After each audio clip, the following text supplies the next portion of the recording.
اش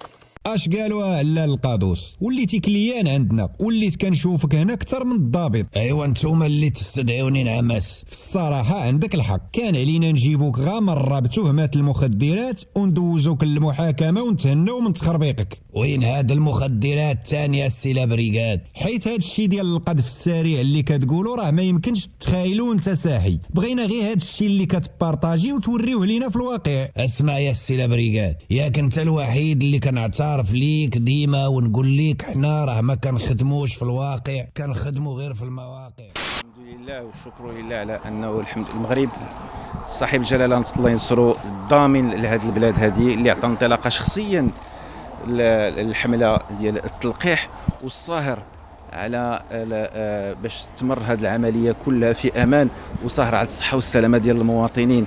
المجهودات اللي كدار مجهودات جباره، وانتم كتعرفوا ان المساله دوليا كي دايره كيفاش تسابق، والحمد لله بالمجهودات والتوجيهات ديال صاحب الجلاله قدر المغرب يوفر واحد الكميه ديال الجرعات ديال اللقاح باش ننطلق الحمله. تنفيذا للتعليمات الملكية السامية لصاحب الجلالة القائد الأعلى ورئيس أركان الحرب العامة للقوات المسلحة الملكية، تنخرط القوات المسلحة الملكية ومن بينها البحرية الملكية في تنفيذ الحملة الوطنية للتلقيح التي أعطى انطلاقتها صاحب جلالة نصره الله وأيده، فكان حفظه الله قدوة لرعاياه الأوفياء المدنيين والعسكريين من أجل تحقيق المناعة الجماعية والرجوع إلى حياة اجتماعية أفضل ومهنية طبيعية بصفة تدريجية.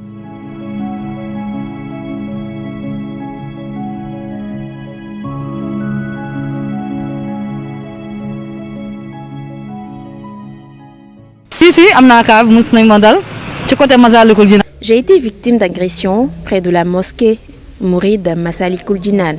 Les agresseurs étaient en scooter et ils s'en sont pris à mon téléphone. J'ai gardé mon sang-froid et j'ai résisté de toutes mes forces.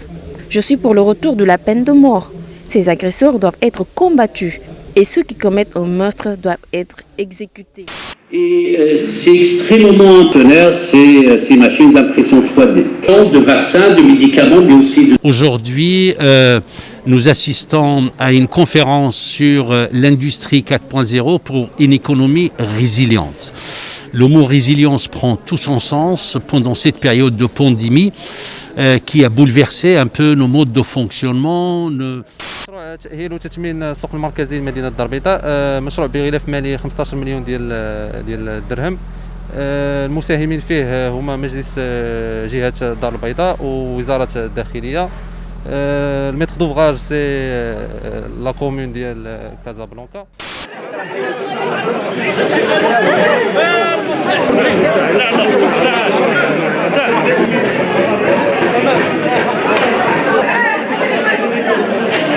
خويا هذا الشيء راه وقع مع 7 ديال الصباح. الدار اللي شاده على المقاطعه هي اللي طاحت الاولى، طاحت عاودت طاحت هذه الثانيه. الناس راه خرجوها، اللي كان حاضر هو اللي خرجهم، هذا السيد هذا. تقريبا نقول واحد شهر ونص ولا شهرين، وحنايا ملي اتخذ القرار وعرفنا انه غيجيو لي فاكسان هذا بدا التمرين يعني في جميع المناطق ديال المركز. عندنا بزاف ديال النقاط، عندنا 10 نقاط عملناهم، حيث المركز تبارك الله فيه واحد 5500 موظف، والان اللي فوق 40 سنه عندنا تقريبا واحد 1500. وكان ولا بد هذه الاطقم كلها، لاننا المسار ولا بد خصو يكون مضبوط بالمراحل ديالو. نعرفوا ان المكونات هو الدقيق والماء يعني والعجينه اللي كنستعملوا عجينه اللي هي معترف بها. احنا اليوم ملي كنهضروا مثلا على السكر، انا قلت لكم ان الحمد لله اليوم كاينه تقريبا بدينا هذه مده تقريبا باش الناس ما تبقاش كتعمل السكر نهائيا.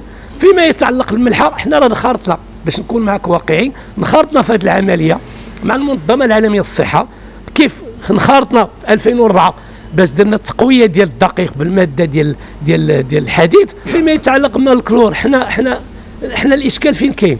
اذا لا كان هذا مثلا بما يتعلق الماء، اذا هذا Les sportifs, c'est vrai qu'en général, je parle des sportifs professionnels, ils sont jeunes, donc en principe, ils ne sont pas ils ne sont pas touchés par le risque grave de réanimation. Et faut-il les vacciner? Pourquoi pas, si on a assez de vaccins, premièrement. Deuxième point important, c'est que si on devait vacciner les sportifs, il faudrait commencer par les sports collectifs.